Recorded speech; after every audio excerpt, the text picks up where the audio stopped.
Welcome back to One American Baseball Podcast.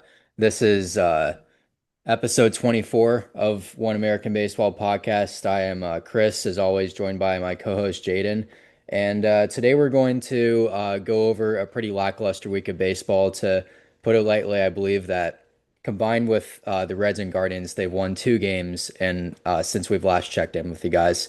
So we're going to go through that and just kind of air some stuff out, and then we're gonna talk about All-Star game selections. We're gonna talk about a little bit of news around the league, and then we're gonna get into some draft stuff. So we have a lot of fun stuff coming up. But Jaden, how's it? Or hopefully you're doing better than I am, at least on the baseball front. Yeah, definitely on the baseball front, doing better than you are. You know that I've definitely seen some tough baseball in my time as a Reds fan, but yeah, the it's been a really rough week to be a Guardians fan. Really a rough last 2 weeks to be a Guardians fan. The Reds are still over 500 despite a subpar week, I would say. Still over 500, still in a good spot heading into this week, and I'm going to get into that later. But yeah, I'm sorry for you and all of our Guardians fans, listeners right now. Yeah, I think we kind of had it coming with Mhm. how the Guardians have overperformed since the beginning of last year. Right. I think I've noticed a cycle with this team since really like several years ago. The team, honestly, since like 2017, when the team was like really competitive and actually had a really like good roster and a competitive roster and Hmm. actually spent money, it's just kind of been the same cycle of like we'll let a free agent walk, we'll have some prospects come up and then we'll overperform for a year, and then we'll have a really bad year where we kind of lose that fire that we had the previous year, and then more prospects come up. Uh, there's a youth movement that takes over, they overperform, and then the next year have a really bad year. So the odd year curse is real. And I Hmm. kind of talked about it in previous episodes, but um, I'll kind of save that for later on in the episode, Jaden. Let's get into a little maybe some positivity here. I don't Let's want do to it. completely beat a dead horse with the negativity here early. Yeah, so we'll get into the Reds takeaways then. Um, a decent week of baseball for the Redlegs as far as baseball goes and as far as the teams we had to play. We went 2-4 on the week. We had a series in Boston and then a series in Philly. And I expected the Philly series to be a pretty rough go. I thought if we left Philadelphia with one win, kept the no sweep streak alive, that we'd be in a pretty decent spot. The Phillies are one of the better teams in baseball. I'd say probably one of, if not the best team in baseball at this point in time. It's hard to argue against the Tigers, but I think the Phillies are definitely right there. Just watching the games this weekend, I was in awe of how deep that team is through the lineup, 1 through 9, and then the pitching staff. And even the guys coming off their bench are really good. I mean, you've got guys like Brandon Marsh just sitting around on the bench when you're facing a left-handed pitcher, and you can go to them late in the game, and it's like, geez, now you have to get Brandon Marsh out, and it's kind of ridiculous to me that they haven't won a World Series with this current roster iteration. They are they're an insanely good lineup. Yeah, taking Yeah, one was about as good as you could hope to do there. I was comparing the 2020s Phillies to the 1990s Indians. Yeah, I feel like they're really comparable with the talent they have in the lineup, and then they have I don't think the Indians starting rotation was quite as good as the Phillies have been right. this year, but the lineup is definitely pretty comparable. Yeah, I think probably the Phillies' problem has been in their bullpen these last couple years. I think that's probably the weak point. But even still, it's not a bad bullpen by any stretch of the imagination. It's a very good team. Taking one was about as good as we were going to get, I think, in Philly.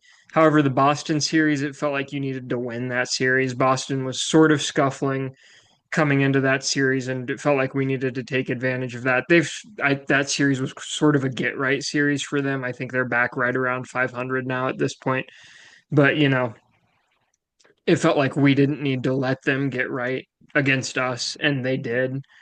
We probably should have won the first game of that series. Chase Burns, though, I'm sure as everyone has seen, got blown up in that outing, and the speculation after the game was that he was tipping his pitches, and that's why he got blown up. The Boston hitters sort of knew when to sit slider, and he wasn't locating the slider great either. It was a lot of poorly located sliders, sort of middle of the zone and up about uh, belly button high. So those are always going to get hit hard. Our offense scored 6 runs against Garrett Crochet. And I mean, Garrett Crochet is a left-handed pitcher, and I'll get more into our success against left-handed pitchers as of recent later on. But he's a left-handed pitcher and one of the best pitchers in the league. So scoring 6 runs off of him when you're a lineup that's struggled against lefties for most of the season is really impressive. But it's hard to win the game when you're down 7 in the first inning. I think if Chase Burns doesn't blow up, you probably win that game. And then you're 3-3 on the week, and I feel a lot better about where this team is heading into this week. But, you know, it's one game where things happen in baseball. A young pitcher tips his pitches and you get hurt for it, and that's the way it goes sometimes.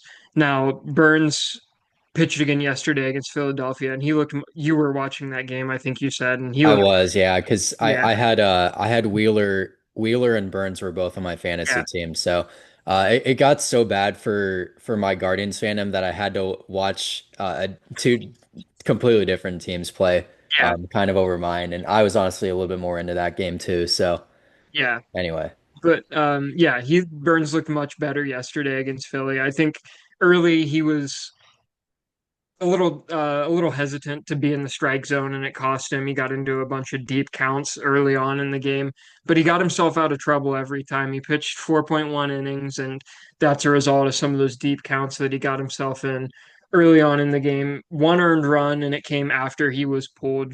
Yeah, he had a runner on base, and Schwarber hit a double to score him. So, a good bounce back outing for Chase Burns, and it was like sort of thought that maybe we would see him one more time because Hunter Green was supposed to make a rehab start tomorrow for the bats. And I thought, Burns would be sent down when Hunter Green comes back up so we can, let him develop more in AAA and sort of keep him on that innings limit without hurting the big league squad.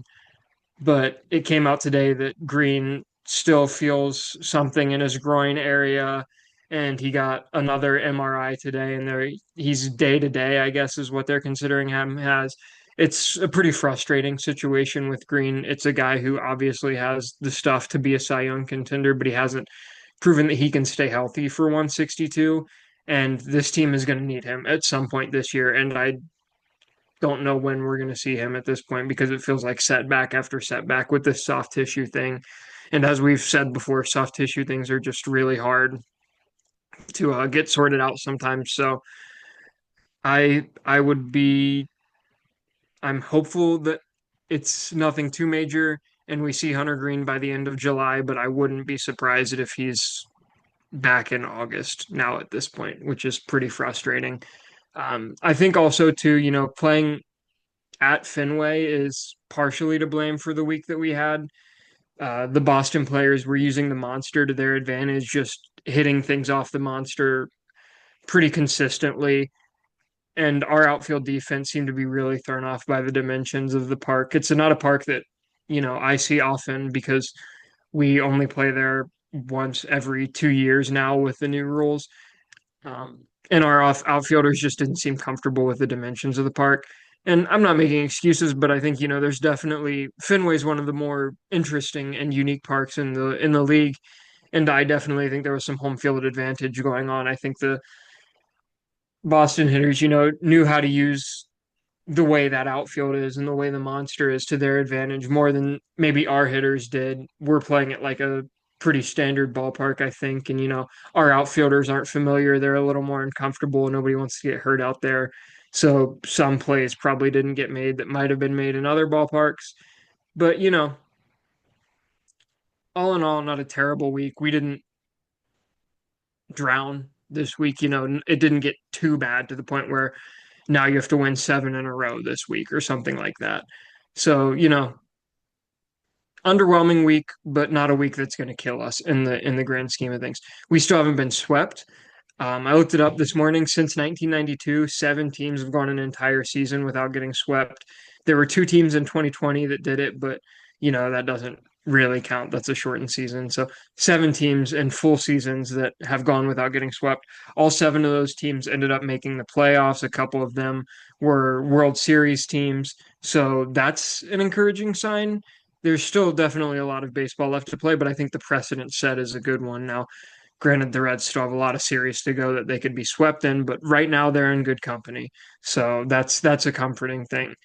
And heading out of this last weekend to this one, we've got 1 week to go before the All-Star break. And on paper, it's an easier week for the Reds. You've got the Marlins and then the Rockies at home, four against the Fish, and then it's a weekend homestand against the Rockies. I'm a little concerned about this Marlins series to start the week. They sort of took it to us when we played them in Miami, but this is a different team. This is a different Reds team as far as how we're playing now when we saw them in Miami. The offense is more consistent. They're scoring runs more consistently. So, hopefully that shows in this series that we are better than the Marlins as a team, and we take, 3 of 4 against the Marlins. I'm a little concerned about the bullpen heading into this week. This is a stretch of 10 straight days of baseball, and the bullpen has been heavily taxed due to a lot of short starts recently.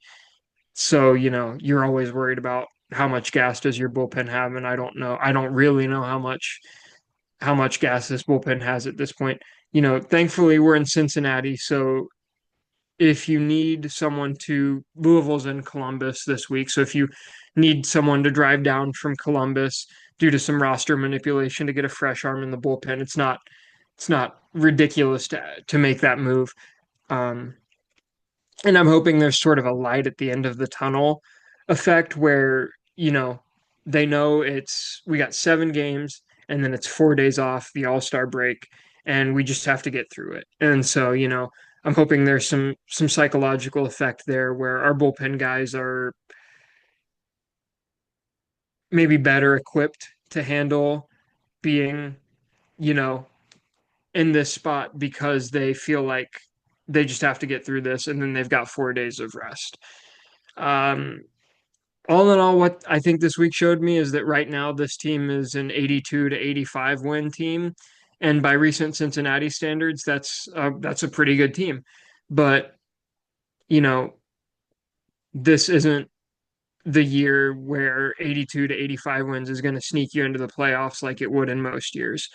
The NL Central and the NL as a whole are really, really good this year, pre All-Star break. I think, this team needs to find maybe 3 to 5 more wins for them to have a shot at the playoffs. There's still time to make that happen. I think, we still got the deadline to make a lot of moves and hopefully find a couple more wins. But if this team stays where they are, I think, we probably just miss out on the playoffs because the NL is so good this year. So, you know, trade deadline will be more of a focus post All-Star break, but looking forward, I definitely think there are some moves that need to be made, and I think the the big focus needs to be on the bullpen and getting the bullpen some help. Like I said, the bullpen has been taxed recently, and you can see it starting to take a toll. Our depth did get a little bit better recently. We brought back Buck Farmer. He's currently pitching in our complex league. Buck Farmer pitched for us last year. He had like a 3.5 ERA, I think. Just a good, low leverage, middle innings guy that'll eat a couple innings. You can go to him, and that's that. He's not going to be a back of the bullpen arm, but it's some depth, some much needed depth, I would say. Of our last 5 losses, 3 of those have been charged with the bullpen. To be fair, yesterday's loss went to Tony Santillan, but that game felt like a matter of time before we lost. Zach Wheeler threw a complete game, 1 run, 1 hit performance, and Zach Wheeler is, you just ran into the Zach Wheeler buzzsaw. So it just happened to be Tony Santillan that gave up the 2 runs that lost us the game. So, that one, it feels a little unfair to put on the bullpen, but, of our last 5 losses, 3 of those have been charged to the bullpen. This team does need another high leverage guy, and preferably it's a lefty. Sam Maul just got called back up, and he's sort of been the lefty specialist in years past. His minor league stats were terrible. He had like a 7.2 ERA in the minors. He got called back up though, and he has looked great ever since. And he's made 3 appearances and he's been light out. So, maybe Sam Maul is our lefty specialist, but this team still needs a high leverage guy, and preferably it's a lefty. Taylor Rogers, Lyon Richardson, and Scott Barlow are all guys that I feel like we could swap out and make an improvement with. Taylor Rogers specifically, I think, has been a huge disappointment. And I would not, like I said, we need a lefty. Rogers is a lefty, just a 1-for-1 swap in the bullpen. I'm not saying you're going to get much if you trade Rogers, but I think, making a move where you replace Rogers in your bullpen for another lefty who could eat some innings and isn't a liability in high leverage situations would be the biggest upgrade that this bullpen can make. So, like I said, my biggest ask at this deadline is to get some help in the bullpen because I don't want to see another 2023 situation where we miss the playoffs by a couple of games because the bullpen runs out of gas in September. Now, positives from this week, we made a lot of improvements against left-handed pitching. In the last week, we scored 6 runs on Garrett Crochet, one of the best left-handed starters in the league, and 5 on Jesus Luzardo, who has had an up and down season, but for the most part has been a pretty good lefty for the Phillies.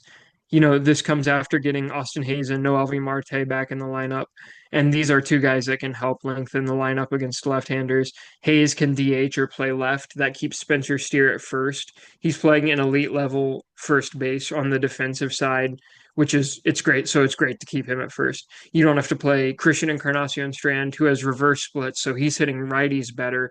Granted, he's not hitting anyone great right now, but he is hitting righties better than lefties. And you also don't have to play Gavin Lux or Will Benson against a lefty, which helps to lengthen that lineup. Noelvi Marte, you can stick him at third against lefties. You don't have to play Christian Encarnacion Strand again because they've been slotting him in at third sometimes, and he has been poor defensively at third. And like I mentioned, he has reverse splits. You can also keep Espinal on the bench as a late game defensive sub.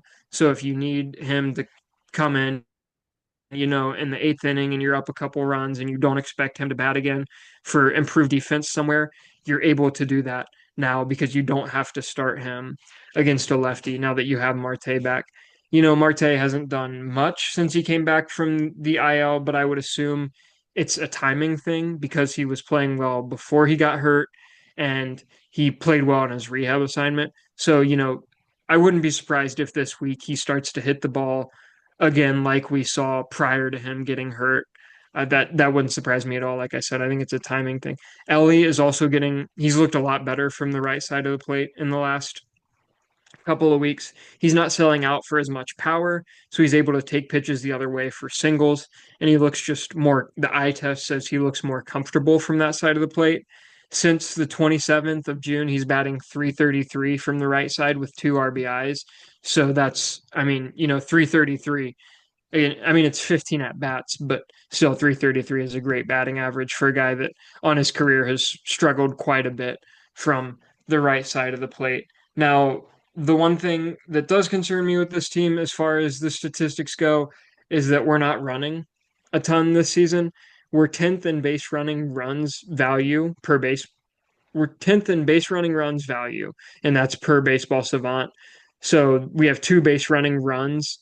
Um, this team needs to be running more, specifically in steal opportunities, it feels like, because this lineup has been built to be athletic and quick, and it feels like we really aren't taking advantage of that like we should be. There have been too many ground into double plays when we should have guys stealing to avoid that situation. A guy like Ellie or TJ Friedel hits a single, or Matt McLean hits a single, they're standing on first, and somebody grounds into a double play when realistically that could have just as easily been a ground ball that moves a guy up, or, at the very least is only 1 out because they stole second earlier in the count. And we just aren't doing that. And I think, this might be an overcorrection on Tito's part. We were a little too run happy last year, and that definitely got us into some trouble. We ran into some outs on the base pass that we definitely didn't need to. And one of the things Tito said when he came in was that he wanted this team to be smarter on the base pass. And we definitely have been smarter But, there's a difference between being smart and overly cautious. And I think at this point, we're being overly cautious. Hopefully in the second half, we're able to find the happy medium where we're taking some more extra bases when it makes sense, but we're not running ourselves into outs as much as we were last year. Yeah, I have while you were talking there, I kind of thought up of a trade proposal for you. So how about what do you think of Emmanuel Clase for Mhm. Noelvi Marte? Or like maybe even throw in David Fry in there to like to sweeten the deal. I don't know if that'd be enough to get Noelvi Marte, but the Guardians need a guy who will hit lefties and can play a lot of positions. Um, Well, I would say then you probably don't want Marte because he's a third baseman. He hasn't really played anywhere else. I I figured he think could just as easily play second base or something, or like you shortstop. might be able to slot him over there. Yeah, I wouldn't be entirely sure. I think, I think I would do Clase and maybe a David Fry for an Austin Hayes. I Yeah, think, that's not going to move the needle for the Guardians because yeah, they're not doing anything this season. yeah. They need a long-term answer, and I guess that'll kind of segue into my side of things. Um, so obviously the Guardians have lost 10 games in a row.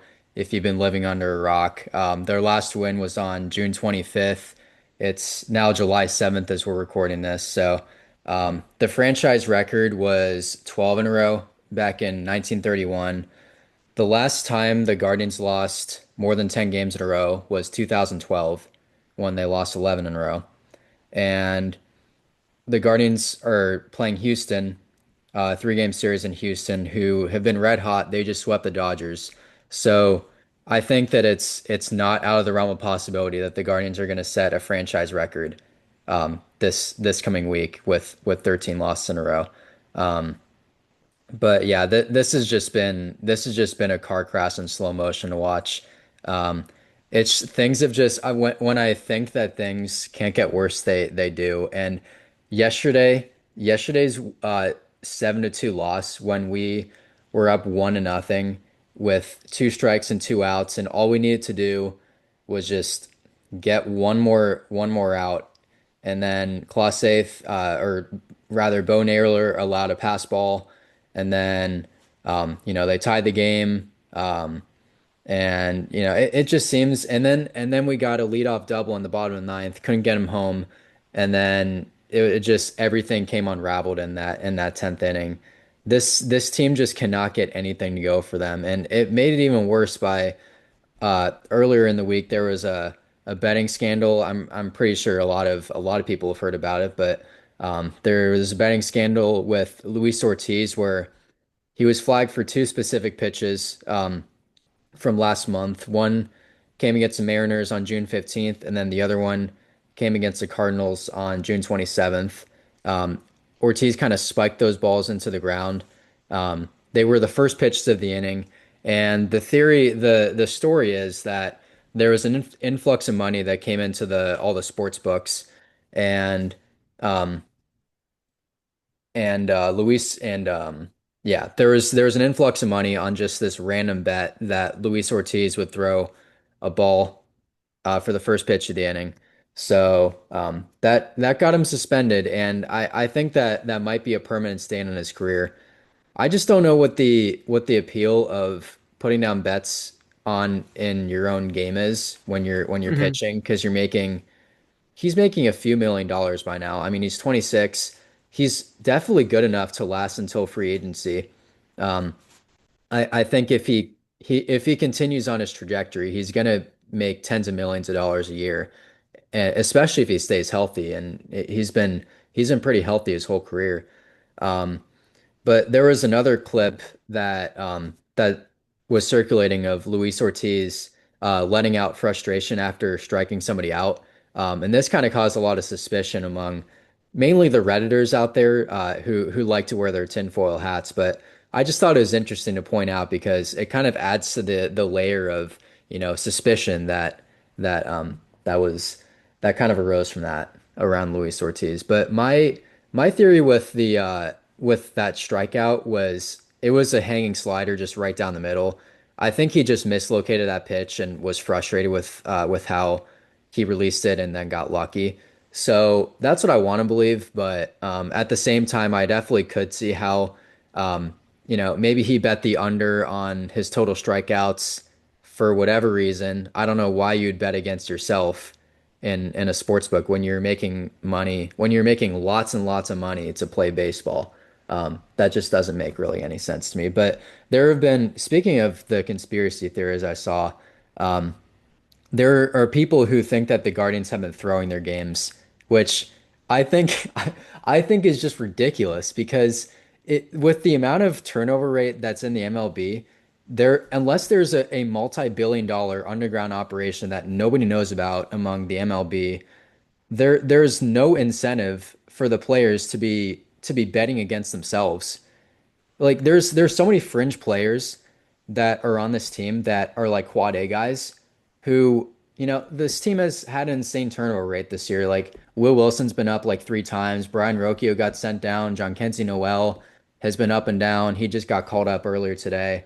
Um, who else? Yeah, there have just been so many quad A guys on this team who don't have a stable job, who this would actively go against. So I do not buy that for a second that the Guardians been throwing their games. I just think they've been playing really, really bad.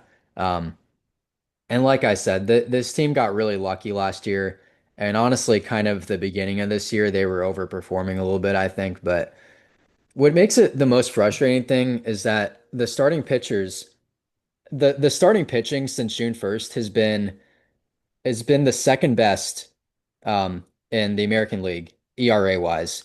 The starting pitchers have put up about a 3.6, 3.65 ERA since June 1st, which, like I said, ranks second in the American League. Um, and then even more recently, the Guardians starting pitchers have been doing even better than that. Gavin Williams yesterday threw six shutout innings. Stephen Kwan broke the 24 inning scoreless streak with an RBI double. I mean, that looked like our game to win, and that would have Mhm. 1000% been a win last year. Um, but yeah, I mean, it's been a really bad week of baseball, but there are also some kind of really embarrassing stats that I pulled together from this losing streak. So in those 10 games in a row that the Guardians have lost, they've scored 15 runs. They've hit to a 166 batting average and a sub 500 OPS, which, by the way, that's really, really bad. That's the worst in baseball by almost 100 points in that stretch. Um, 3.95 starting pitcher ERA, which is pretty decent. That should probably win you about five of those 10 games. If you're Yeah. if you're scoring like a decent amount of runs per game, like 4 runs per game, Hmm. that's that it's less than a 4 ERA. So 4 runs a game will make you 10-0 theoretically. Um, I think the most embarrassing stat that I pulled together is that the Guardians have been 4 for 44 with runners in scoring position. In 10 games, they've gotten 4 hits with runners in scoring position. Um, they've also struck out more times than their strikeout total in the 10 game stretch is higher than their total bases. So they've struck out 85 times and they have 84 total bases in that stretch. And by the way, the Guardians hit 6 home runs in the last 10 games, which, if I'm not mistaken, all of them were solo home runs. Hmm. So this team just they are just so wildly out of sync. It's almost hilarious to me. Um, and I was kind of citing that June 1st stat from the starting pitchers. I'll go back and kind of make it just put into perspective how bad this team has been offensively. So Hmm. um, I was talking about how the starting pitchers are thrown to about a 3.65 ERA. The Guardians Hmm. are 9 and 22 since June 1st, scoring 2.6 runs per game. And that's with an 11 run game against the Reds, in which that's the only time they scored even close to that amount. So if you take that game out, they're averaging 2.33 runs per game in that stretch. Um, they're hitting to a 594 OPS since June 1st, which is the worst in baseball. And the Pirates are 29th in baseball with a 642 OPS.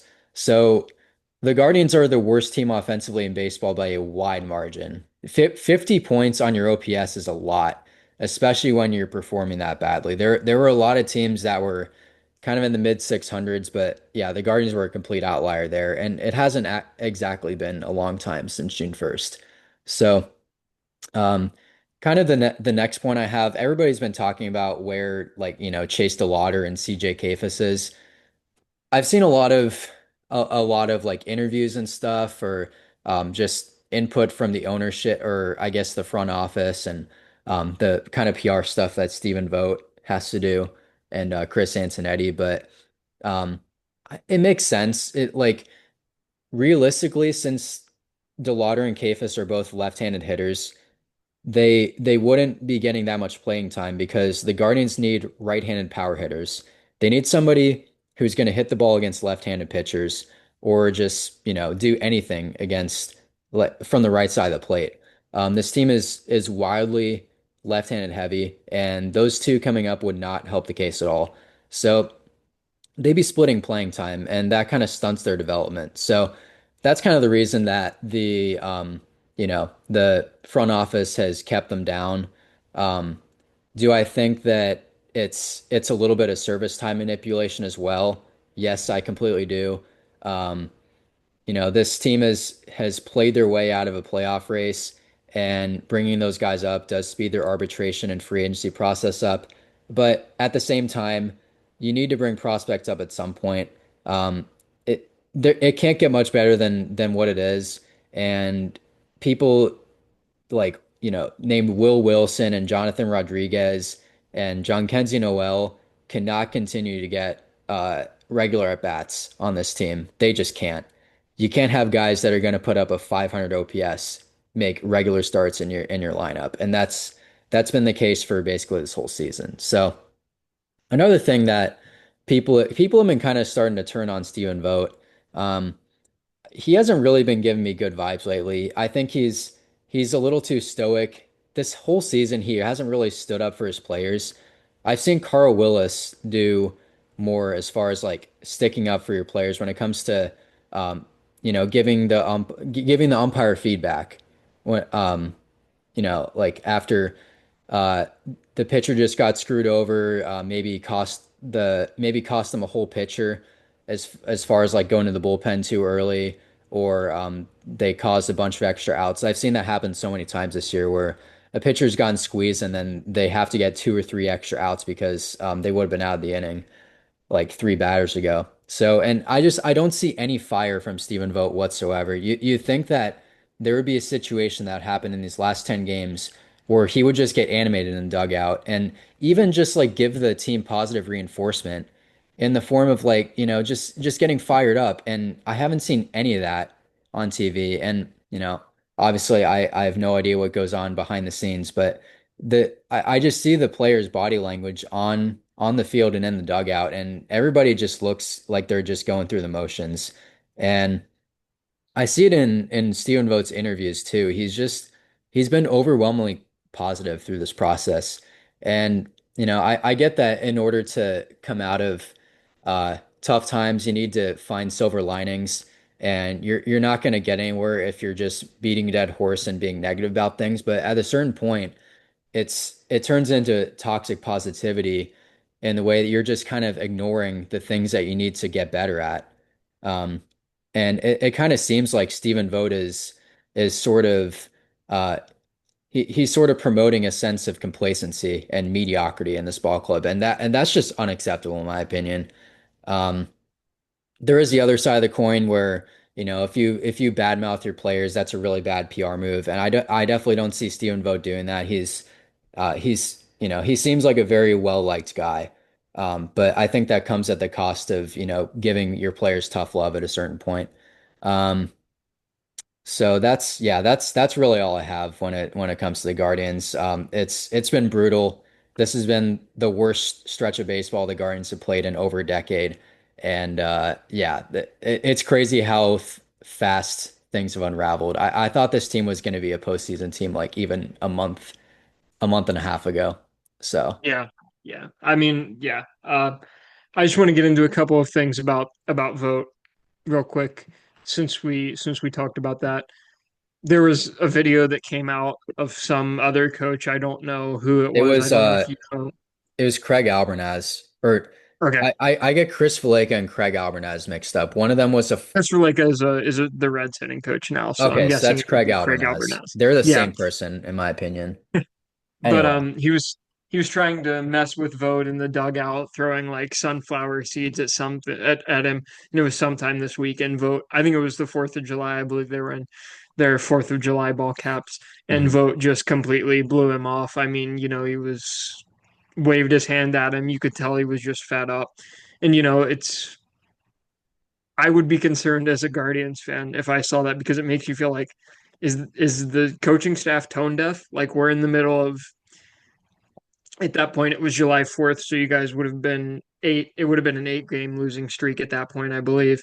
And so it's like you're in the middle of an 8 game losing streak. I get that you have to keep things light and you don't want it to all be doom and gloom because then it starts to affect the psychology of the team, but you know, you would also expect a sense of urgency from the staff in the midst of something this bad. So, I think that's pretty interesting. I think, the way Vote also handled it, at least on the video, is pretty interesting too. And, maybe that's just who Vote is. I don't really Mhm. know, but um yeah, I think that was pretty interesting to see. And then what you said about his interviews, it reminds me a lot of the David Bell era in Yeah. Cincinnati. David Bell, a lot of times his post-game interviews after, losses or in the middle of losing streaks would be, well, we're almost there. We've almost got it. We just have to Yep. figure this out. We're almost there. We're Yep. almost there. And it's like you can say that, but at some point you have to prove that to be right. You can't just always Yeah. almost be there and expect Maybe me to you're just continue. not there at a certain point, Right. and Exactly. maybe, yeah. And I Yeah. think that's what has happened. And Vogt is just he's kind of resorted to that default of being like, we're such a good team, like we're just underperforming in this way, and Mm, we need luck to go our way. And I don't think that's this team's problem anymore. I think that, like you said, that's incredibly tone deaf to think that, like just one thing going the Guardians' way is going to transform their season. It's a complete overhaul of like what everybody has been doing the last month and a half. right. I think, And go ahead. oh, I was just gonna say, and now I've seen the flip side of that coin with Tito. If a guy Mhm. messes up or if we have a tough game, he says, "Yeah, we lost that one, but it's on to tomorrow." It's not, "Oh, we're almost there." It's, "Yeah, we lost, but we can be better tomorrow, and I know what we need to do to be better tomorrow." So, there's a better way to handle it, I think. Yeah, I totally agree. I think it is completely okay as a manager to say that as a group we suck tonight, Right, and right, that's we can be better, and we are going to try to be better tomorrow, and we recognize that there are things that we could fix. Whereas, just finding any positive thing to kind of mm, ignore what's going on. I think what you going back to that video, because I saw that clip as well. I right, think it's super easy to take that out of context, and definitely, that I don't know what time in the game that was. I don't know what kind of conversation they've been having. I don't know if it could very well be that Craig Alvarez just didn't read the room, and right, Vogt had a legitimate point. But at the same time, that kind of brings up the point that you need to have fun. Like right, baseball, when you're going through a stretch like that, when your manager is super tense and has that demeanor about him, everybody's going to tense up, and right, that just prolongs the losing streak. Like everybody's mm, yeah, everybody's just super tense, and that's not how you play baseball. right, Your baseball is a very fun sport. And if you're not loose, then you're gonna lose a lot of games. So, yeah, um, yeah, anyway, moving on to sort of our around the league segment. This is gonna be a little bit more more lighthearted. So, I believe you have a point about the Blue Jays are first in the AL East. So, yeah. So out of nowhere, here come the Blue Jays in the AL East. swept the Yankees in a 4-game series last week. They're currently on an 8-game win streak. They now have a 3-game lead in the division. So, the Blue Jays, I think, snuck up on everyone with this win streak. The Blue Jays are a good team, but I don't think anyone thought they'd be leading the AL East at this point. George Springer has been on a really hot streak, and he's sort of been carrying the team pretty heavily, um, as far as what I've seen. So, it'll be interesting to see if they can keep it up when he comes back down to earth. I'm not saying that George Springer isn't a great player. He's been one of the better players in baseball when healthy for the last probably decade or so, but he's at a pace that maybe only like Shohei Ohtani and Aaron Judge can keep for a whole season. So, it'll be interesting to see what happens when he cools down. Can the rest of the team stay hot? Can Vladdy get hot and, carry the team for a little bit? But for right now, the Blue Jays are first in the AL East, and I'm pretty surprised at this and pleasantly shocked, I would say. Yeah, I think the Blue Jays they have a really well constructed roster in the way that they have role players. Excuse me. They have role players who, do they have a lot, they play really good defense. They have one of the best Right. defenses in the MLB. And I think that's a really underrated aspect of the game. Um, they have Miles Straw who's performing really well. I think they're setting up Miles Straw to be successful. They don't overuse him and they put him in spots. He's old enough to where he has sort of realized his strengths and he knows what it is he's good at. And the Blue Jays are putting him in situations that set him up for success. So Miles Straw has been a pretty valuable player this year for the Blue Jays.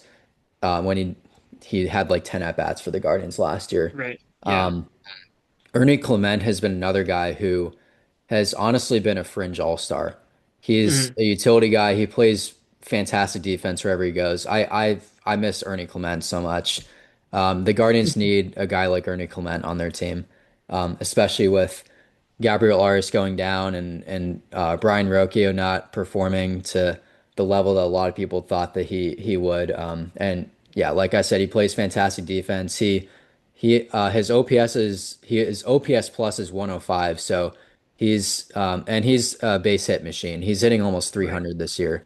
So yeah, Ernie Clement has been one of those guys that is doesn't get talked about very much, but he's been instrumental in the Blue Jays' success this year. So Mhm. they've been a fun team. So Definitely. yeah. So next we're gonna get into some All-Star snubs, and I'm gonna preface this by saying that I think that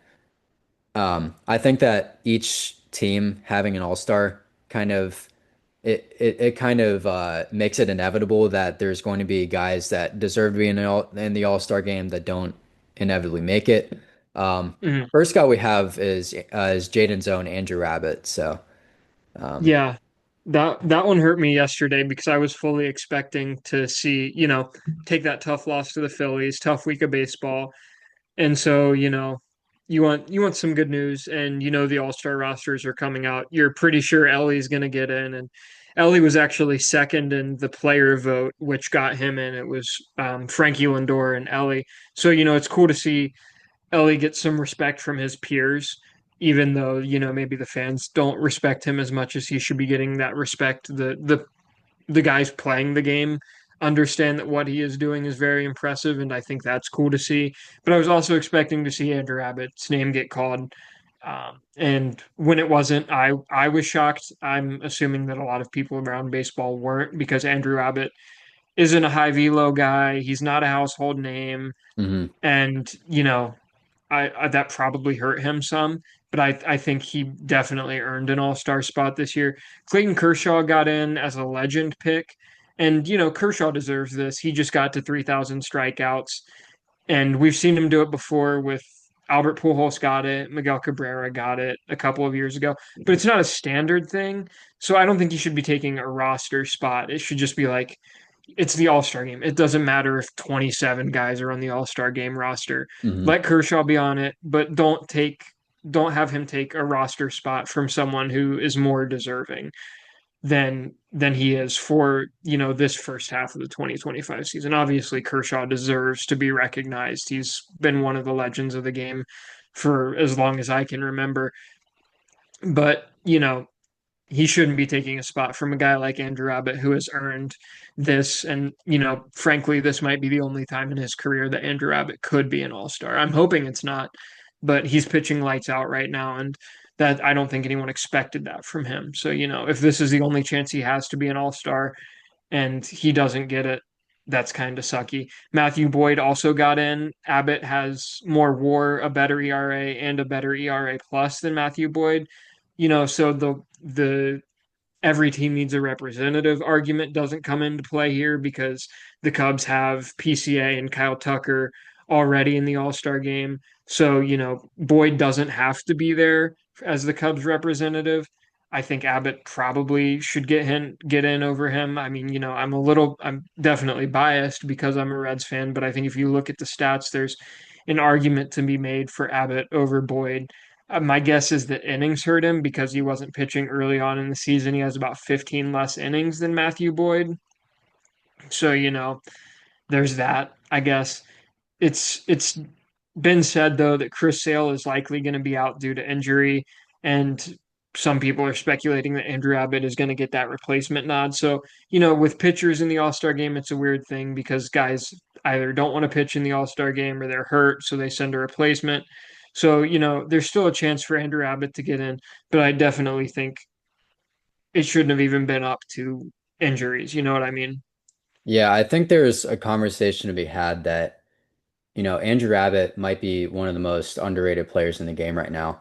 I think the Jose Ramirez is the most underrated player in the game. Is that I think that ship has sailed at this point. Yeah, Everybody knows that he's a superstar. He's a household name.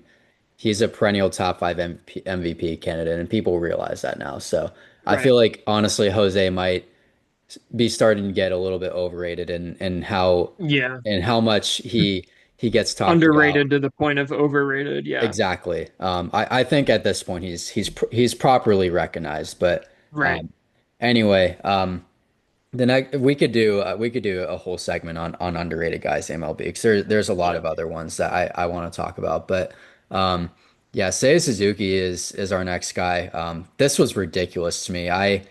He has 24 home runs, 75 RBIs last I checked. Those are top 10 in I baseball. believe he leads the NL in RBIs or NL outfielders, one of the two. Yeah, he absolutely cooked the Guardians Mm, when obviously the Cubs swept the Guardians, but Seiya Suzuki was huge in that series for the Cubs. So um so yeah. yeah, and I think he gets hurt here by every team needs a representative because Kyle Yeah, Stowers from the Marlins got in as an outfielder, and I believe he's the only Marlins representative. that would make And yeah, sense. Suzuki definitely deserves it more over him. I think, while we didn't plan to talk about it in this segment, I think it's worth saying that the one representative per team thing, I get it from like you want to create viewership for every fan base, Mhm. but I think anyone who's a baseball fan is going to tune in even if a player from their team isn't represented because it's the only baseball happening and it's the All-Star game. It's like the All-Star game is a baseball tradition, the Midsummer Classic. Like you're gonna tune in no matter what. At least I would. I mean, even Yeah. if there were no Reds playing, I would still tune into the All-Star game and the Home Run Derby. So I think, well, I get it from a marketing standpoint. Guys like Seiya Suzuki are left out of the game, and Yeah. it's watering down the All-Star game, I think, a little bit. I think there's a healthy medium to where you could have both. Mhm. You could do a special reserve spot where somebody from a team gets in and they don't have to take a roster spot from somebody else Right. who deserves it more. Because I Yeah. do I do agree with you. I do think that, say Suzuki has had a much better season than Kyle Stowers. Even Kyle Stowers was putting up a 900 some OPS. Um, Right. I last checked his stats in May, but Hmm. he was doing really really well. I think he's cooled off since then. Um, and yeah, Ronald Acuna Jr. He hasn't played long enough to really get an All-Star Right. nod. It's he in came back Atlanta, like a month so ago. Yeah. it sort of Um, makes sense because he's Atlanta's biggest star. But yeah. yeah, the if you want to make the argument that Andrew Abbott shouldn't be in because of the innings pitched, Ronald Acuna Jr. shouldn't be an All-Star because he's played in like half of the games this season. Yeah. Pretty much. Next guy we have down here is Junior Caminero. Um, I think he's another really underrated guy in the league. There was that video that went viral of him taking like a little over a minute around the bases when he pimped a home run in the Dominican League. Um, but yeah, I think what I'll say about Junior Caminero is he was in a really tough spot because for the third base, he had Jose Ramirez and Alex Bregman ahead of him. Yeah, So, I mean, I you can't really make a very good argument that he was better than both of those guys. I think, well, yeah, I don't know. He's Jose Ramirez has put up a better OPS and has, stolen more bases and that kind yeah, of thing. So, um, yeah, I don't think Caminero should be in over Ramirez, but right. yeah. Yeah, Um, it's tough too because you have like the positional things where, and I don't know, how it works exactly with how many of each position you should have or need to have, yeah, but it's the All-Star game. Move Bregman to second or something if pretty you want much. him to get playing time because Caminero, I mean Brandon Lau, Junior Yeah. Caminero's teammate, made the All-Star game, and Caminero deserves it over him. He has more WAR, more home runs, and more RBIs than Brandon Lau. So it's like, you know, I think Lau is a second baseman. He is, yeah. Yeah. So it's like, just move Bregman to second for the Hmm. like 2 innings that he's going to play and get Caminero in the All-Star game. He's one of the young stars of this league, young rising stars of this league, Yeah. and he deserves it. Another kind of critique I have on the All-Star game too is I think that players should be allowed to be selected for their secondary position. Like Right. you said, um, with Alex Bregman, I think he should be a starting second baseman Mhm. over Gleyber Torres. Um, I think he's had a better season, and that allows Junior Caminero to get in as a reserve guy. And then with the extra roster spots from, a Rocky or a Marlin, that allows people who actually deserve to be on the team to get in. Right. We have a few more guys to talk about. Joe Ryan is my next guy on here. He's had a crazy season for the Twins. I honestly am kind of shocked that he didn't make it. So Yeah.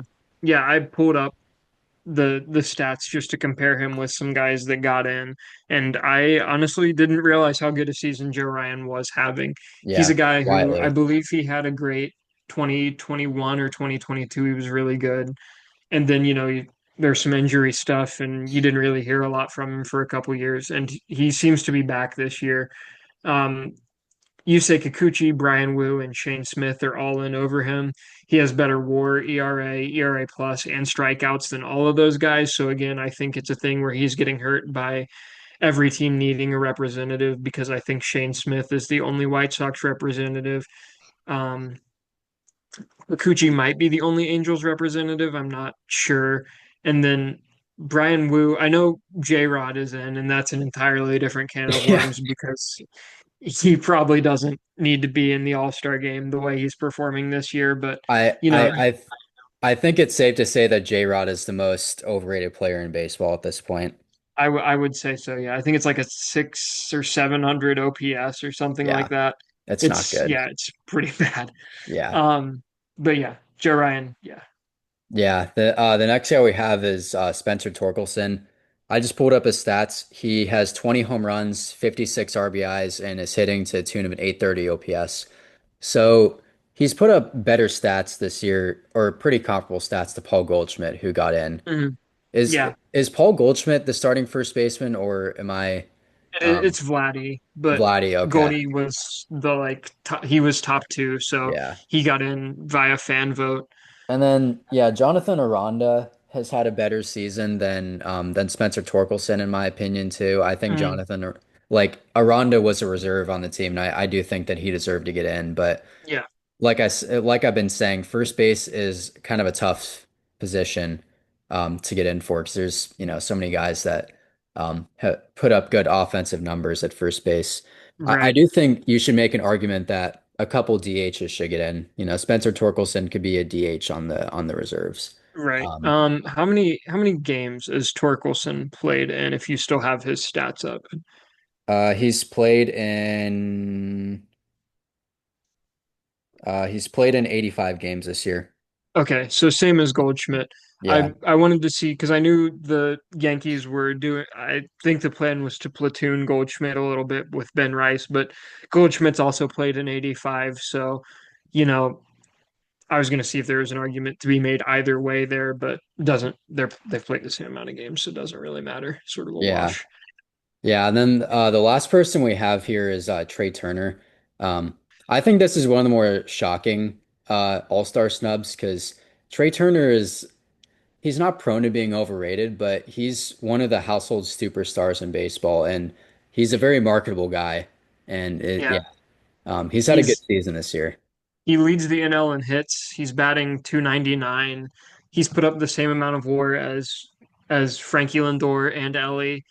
And like I already discussed last episode, the NL shortstop fan voting, it was terrible Yeah, this year. Um, Mookie shouldn't be an all. He shouldn't be an all-star this year. Mookie, he's a great player, but he's having a down year through the first half of this season, and he doesn't deserve to be an all-star over, you know, like I said, Frankie Lindor, Trey Turner, and Ellie all have the same amount of WAR. They've all put up 3.1 WAR. And if you do the comparison on Baseball Reference between these four guys, there is some Frankie Lindor leads the league or leads the four in some of the categories. Trey Turner leads the group in some of the categories. Ellie leads the group in some of the categories. Mookie doesn't lead the group in a single category. He's batting like 250. His OPS yeah. plus is 103. He just, if you're going to have three shortstops on the NL team, it should be Trey Turner, Ellie De La Cruz, and Francisco Lindor. Mookie Betts making this All Star game, I think, is maybe just as bad as Julio Rodriguez making the team from a purely statistical standpoint. I agree. I think that I do like the fact that fans are able to vote in the Mm, players that they want to see. However, I think that you should be qualified to right. vote for the All-Star game. And I think that's part of what we're doing here is we're educating the fans on baseball and how and our thoughts on it. So this would never happen. I'm only kind of half joking when I say this, but I think you should take a test to get qualified to vote for the All-Star game. If you don't get a certain amount of questions right on, who's the Blue Jays starting first baseman or whatever, or Right. like something like Easy, that, like easy, easy enough just questions. easy Yeah. questions that you should Right. you should know. Yeah. Anyway, that's A, a different, a different thing that I saw. I forget who it was, but one of the baseball content creators on Instagram was talking about how the ballot is A to Z that's the default. A to Z is, when you're scrolling through who to select, hmm, they list them alphabetically, and he was basically suggesting that they make the default OPS so that you're looking at guys with the best OPS from top to bottom when you go onto the ballot. And I think, that warrants a look from the MLB too, because, you know, a lot of people are voting for the team that they're a fan of, and there are a lot of hmm, Dodgers fans, which is why Mookie got in. But I yeah, think, some people are voting on. I mean, I vote on if I'm not voting for a red, and I try to, only vote for Reds who deserve it for the most part. right. I'm not voting for a guy like Santiago Espinal to make the All-Star game. Um, but like I'm looking at the stats like that. So I think, there's a better way for MLB to go about the fan voting. I definitely agree with you there. Yeah, I do think they should change their format up a little bit because Yeah. yeah, their website's not amazing. Yeah. I think it could be better. So, anyways, we have a little bit of draft discussion to get into since the draft is next Sunday. So, um, Reds pick 27th and the Reds pick 9th and the Guardians pick 27th. So, Jaden, I think you have a little bit more input than me to put in here. So. Yeah, so the two names that I've heard the most about, and granted, I don't do a lot of draft stuff. The MLB draft is really weird, and it's it's not like the NFL or NBA Right. draft where you're going to see these guys next year and they're immediately going to make a difference. It's a lot different. So Hmm. most of the information I get is from other podcasts. Um, but the two names that I've heard the most are Ike Irish. He's an outfield bat from Auburn, and then Seth Hernandez, who is a high school pitcher. Um, and those are the two names that I've heard the most. And I think it all comes down to the Reds' recent draft strategy has been shortstop or pitcher because they feel that shortstops are the most typically that's the most athletic player on the field, and you can sort of slot them in anywhere. Matt McLean was a Hmm. shortstop in college. Spencer Steer was a shortstop, I believe. Elliott was a free agent signing, so we didn't draft him. And then it's been starting pitching. So Hunter Green, Chase Burns, Nick Lodolo, Andrew Abbott. That's where their draft strategy has sort of been in the past years. So, I wouldn't be surprised to see them go with Seth Hernandez. It would be interesting because he's a high school arm and not I mean, Hunter Green was a high school arm, but Hunter Green was like a consensus top five pick, and Seth Hernandez, I don't think is. So I wouldn't be surprised to see Seth Hernandez's name get called. And this isn't a great draft class. There's no real hype around anyone like there was with Paul Skeens in 2023 and guys like Jack Caglione and Charlie Condon and Travis Bazana in 2024. There's no one that jumps off the page at you like that. So, it's just sort of whoever I think the Reds take at the nine pick is not going to be a Chase Burns where we see him the year after he gets drafted. I think it's going to take a couple years, and you're probably going to have to be watching, some Daytona and Chattanooga games in the next couple years to really keep an eye on what this guy is doing. So I'm not really sure who they're going to pick, and I don't think it matters too much for the short term future of this team. Yeah, the Guardians have kind of a similar strategy with they pick a lot of middle infielders, and it does Mhm. make sense because, like you said, they're the most athletic guys on the field, and they can be molded into playing a different position later on in their career. But with that said, if you just pick shortstops and second basemen, then your lineups can be so one-dimensional. Um, you see it with the Guardians now. They have, I mean, they've had a surplus of middle infield prospects, and these guys have the same archetype. They hit to like, I don't know, a 250 average. They'll hit, I don't know, 5 to 10 home runs a year. They'll put up an 80 OPS plus, and they'll Mhm. play league average to above average defense, and Mhm. that's their ceiling. And while that's good and all to get players like that, that can't be the centerpiece of your team. And that's been kind of the centerpiece of the Guardians drafting strategy, with the exception of, Steven Kwan's a unicorn. Um, what other guys? I mean, I haven't seen a good five-tool player come up from the Guardians farms. Well, I mean, there was Francisco Lindor, who I believe was an international signing. Um, I mean, Grady Sizemore really jumps out to me as the last, five-tool player that the Guardians drafted. Or we might not have even drafted Grady Sizemore. But anyways, the last five-tool prospect to come up through Cleveland's system, um, who was selected in the amateur draft. So, Mhm. um, what I've the limited things I've heard about this draft, there's pretty decent pitching talent, um, and there's not very much in the way of big league. I say big league ready, but ready for the big leagues in a year or two, type of Right. hitters, which is ultimately what the Guardians need in their farm system, and it doesn't really seem to be an option in this draft. So.